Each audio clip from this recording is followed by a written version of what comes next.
probably raise it, turn it off for a minute. Okay, let's go back to this dude. And I'm going to sit here and watch this guy finish off what he's doing. I don't have GPS on this tractor, so it's just me driving up and down, and it's kind of awkward.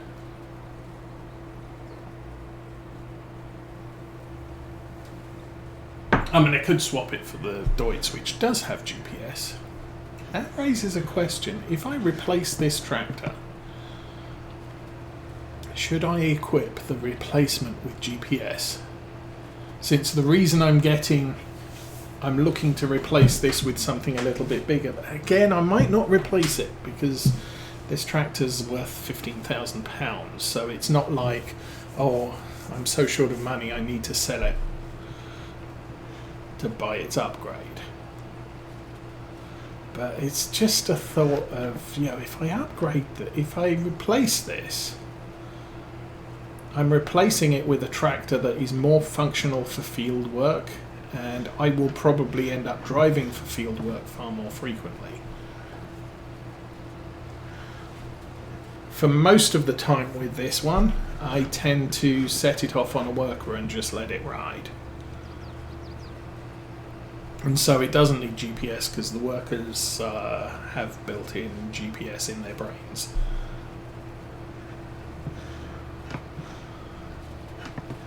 But still, I guess we'll think about that. Is that that is a Vicon. Ah. Oh, that's right. We did have this as a Kubota. But when I added Maize Plus, it wasn't tedding properly, and that's because show animal food overview. Oh yes, of course. That's because with Maize Plus you can ted +1. So this is conditioned grass. You would have to ted it to get semi-dried, and then ted it again to get hay.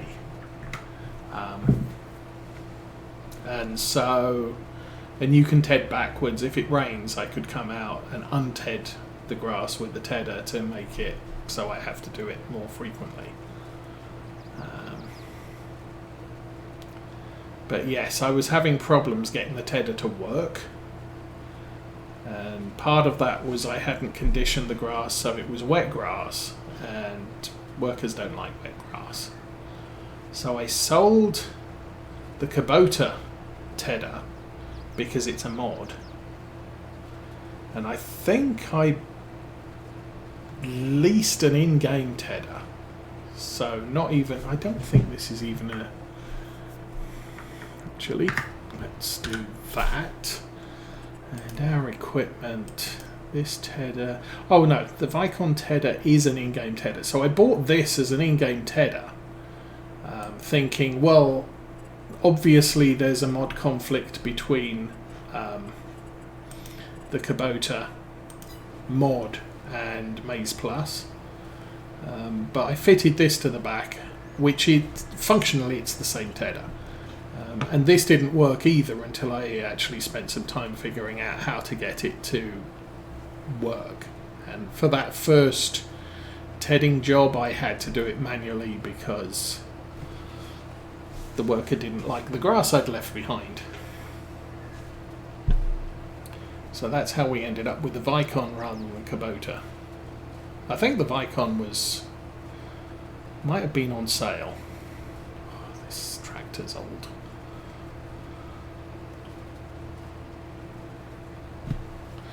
How bad is this one looking? This one is 86%. We should be able to get this field done and dusted before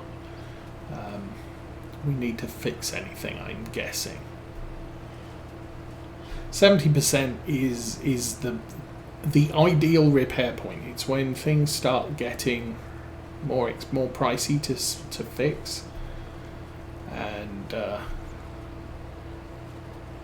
we kind of like to keep our costs down. So as for tractors, I am thinking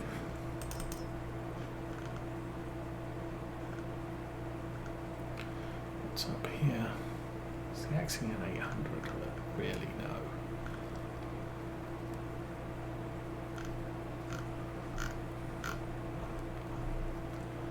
Case. Massey Ferguson 8S 720. Don't know why the 720 is 7720 is cheaper. There's the Ultra T.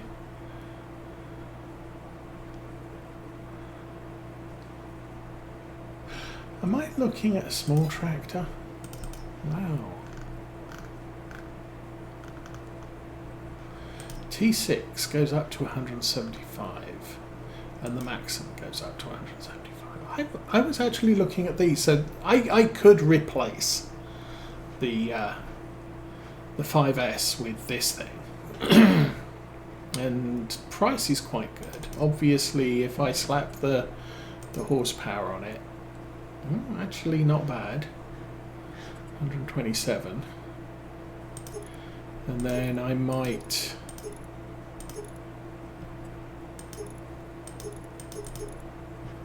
go narrows. Front loader, yes. GPS, yes. It's less than 150 to buy that. And the 6S is about the same. I don't know whether I'd go narrow or whether we could do wides. Standards, wheel weights, wide with weights. It's, yeah. If I go narrows, where were narrows? There. The other option is putting this on. Now this doesn't have a working width. That's something I did discover this week. Okay, don't know why that might have happened.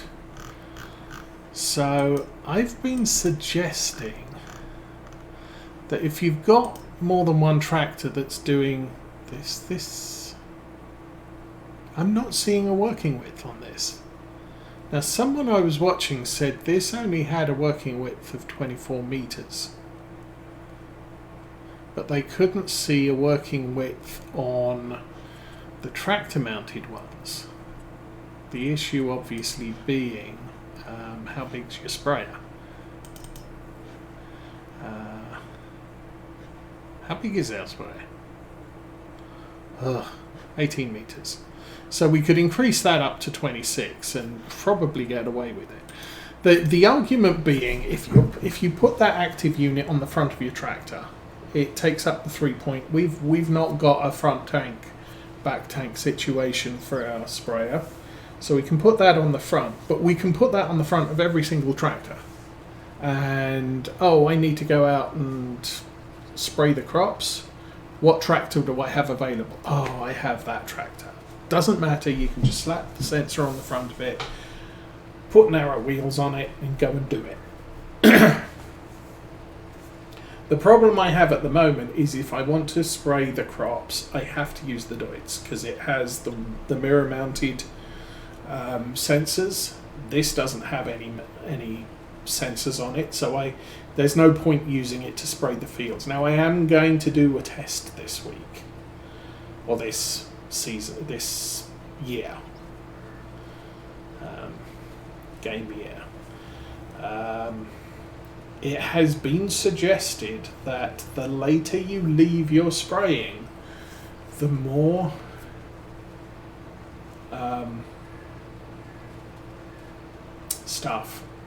the more crop you get off the field. Now typically I wait until the field is green, first stage. So you plant the field, it's brown. You wait until the next month and it's green. That's when I spray it with the crop sensors on. And then I assume everything's good. We do get a maximised environmental score when we do that. If we look at our this, and this is one of our fields. See, our score here is 99. Brilliant. What didn't we do here? We did not nitrogen. For some reason I failed to get nitrogen in the field last year. I did not spray that field, which is stupid. This field also lacking nitrogen. We have some issues with nitrogen here. What gives? That field is lacking nitrogen and pH. Oh, I don't know what's going on. But this field here is 99. This field here, we know. This field has been harvested and it's maximum. But I sprayed it as early as I could with the crop sensors on. And it's been suggested you should actually wait. Now, my postulation is that waiting will not improve your environmental score. You have to make sure you keep your fields good. But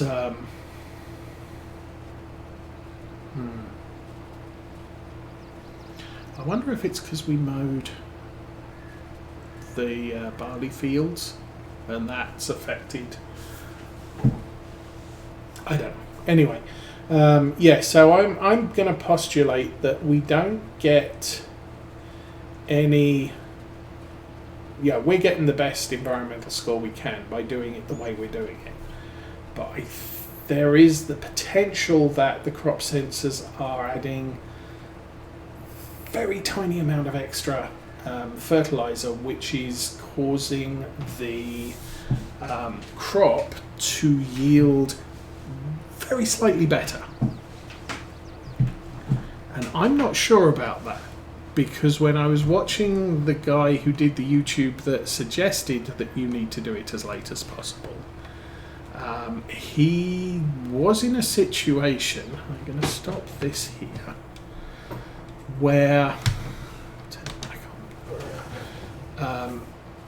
I don't think he had fully fertilized the field. He was a little bit off at the top. So what we're going to do is we're going to spray the field with crop sensors, or we're going to pick a field. We're going to spray it with crop sensors off and just allow it to automatic fertilizer levels. And we'll leave that as it is. Until the month before it's ready to harvest. And as soon as it's ready to harvest, we will go out and we will spray it again with the crop sensors on and see if there is a tiny amount of fertilizer that is added to the field. And we are talking tiny, like 5 litres per hectare or something crazy like that. It's a small amount. But if that is true, then potentially we do want to wait till as late as possible to fertilize the field with crop sensors on, because that's the time the sensors can determine exactly how much they need. I don't believe we'll end up with any better environmental score from that, just slightly better result, slightly better yield, potentially. So that's a plan, but that's next year. Well, that's after we've planted. Obviously, most of our fields we have thrown. Woo! Great demand for a bale market. Wonder what it wants. Knowing my luck, it's hay. Hay. Grass silage. No. Show current prices. Where's hay? Hay. Hay. Not hay. Not grass, not straw. Don't know. Don't know what they want, but it's not hay. And boop.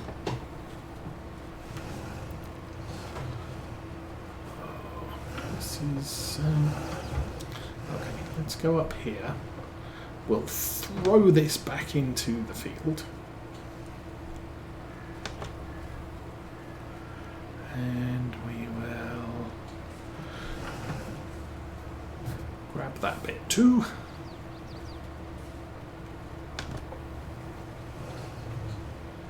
And you're good. Okay. So I think we are done with the teddy. We'll go hitch this up onto the baler and let's follow the Deutz round, making bales of hay. Okay, you take care, 44 Ranger. So drop that there. Blink.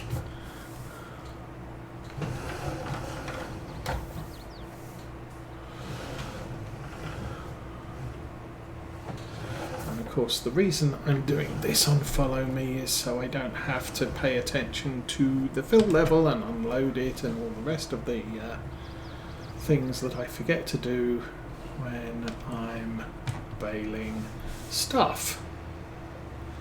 Okay, you are good. No access there. And follow the Deutz back.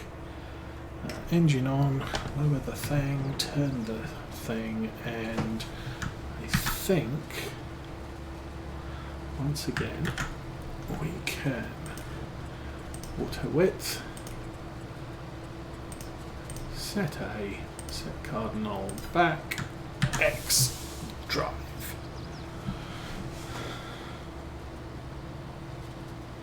Now, how fast is the baler running? About 17.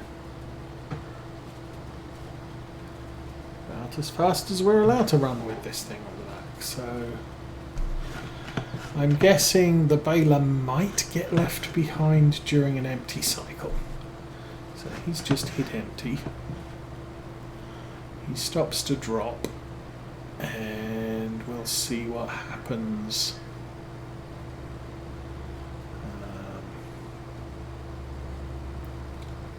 Yeah. I'm probably going to set this down to... oh, 4 kilometers an hour. Not a good plan. 12 is probably good. So I'm going to rake at 12 and hopefully not lose the Massey Ferguson as we go around here. And he is making bales quick. That's 2 already.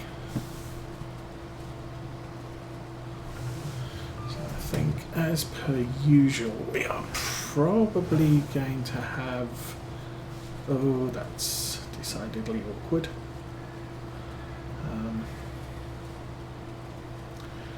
Probably going to have shabby corners. Yeah, it's not going to make it through the corners well.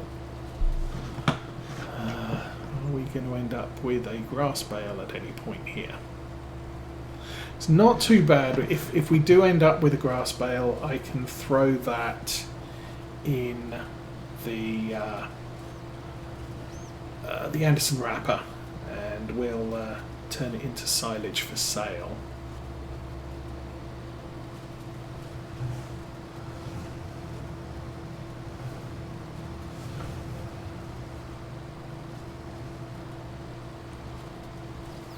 I think for the most part, kind of good.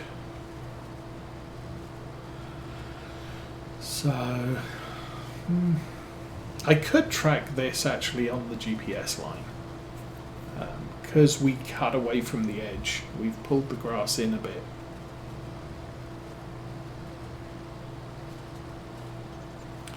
And I probably should have started raking closer to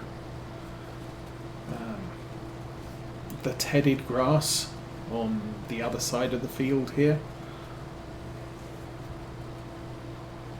That's fine. We'll do what we must. How's the baler doing? Throwing out more bales. Good.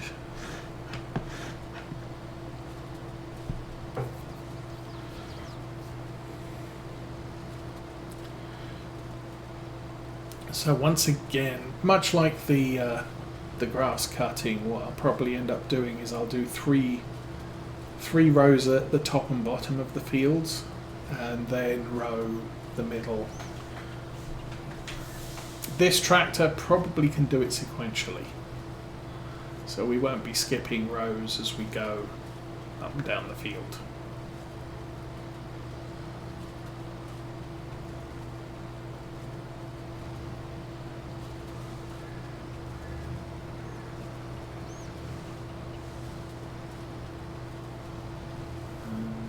Actually, the Massey's keeping up quite nicely, so I'm guessing I pretty much picked a good speed here.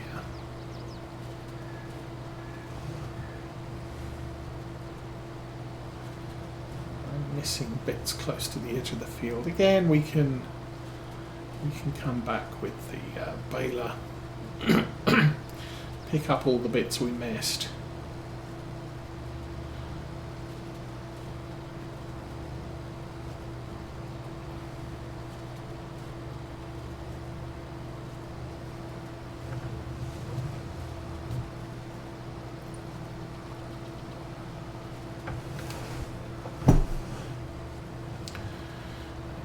Go this way. Oh.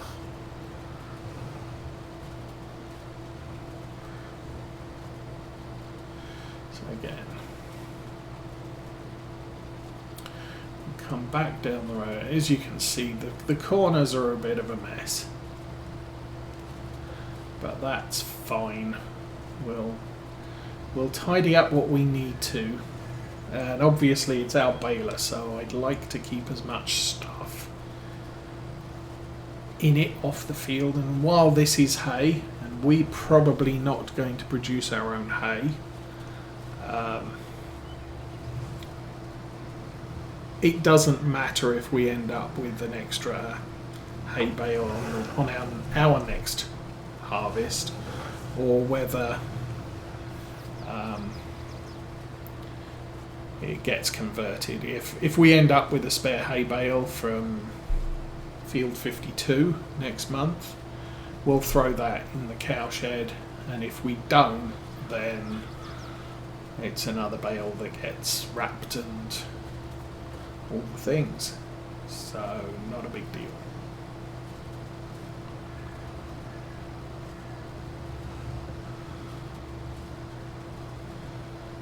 Okay. Now, question. Well, no. I was going to say, is it worth turning around here, pulling that into a blob there, and oh, you have timed that perfectly. I'll just do this. I think that's probably the better option. And we'll do the same at the other end with 2 rows up, and then we just consecutive row.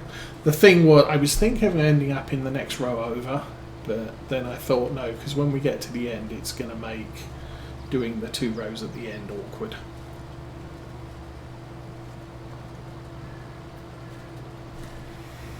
Now, what I might want to do is accelerate down here so I can make the cut across and not have the baler getting in my way. So as soon as he gets full, he's going to stop and we're going to start pulling away. And probably two bales on this stretch before he gets to the turn, which is good.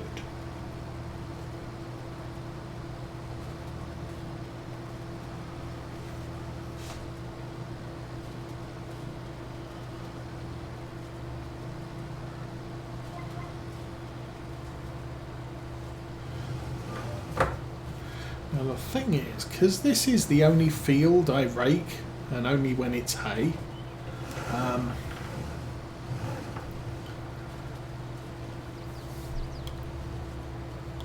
we could switch out this rake for something different. I don't know. I think I'm happy enough with it. It's not got an amazing working width, but it's like, you know, how many other... It's not too bad getting in and out of the smaller fields if we need to use it, but since most of the time I only do silage contracts, I don't, and we now have a self-rowing baler or mower. We're really not using this piece of equipment very frequently, but also even if I were to trade it for something bigger, it's kind of, I'm tying up more money in equipment that I really don't need to. Anyway, as soon as I get to the end here, we can turn back on north-south track and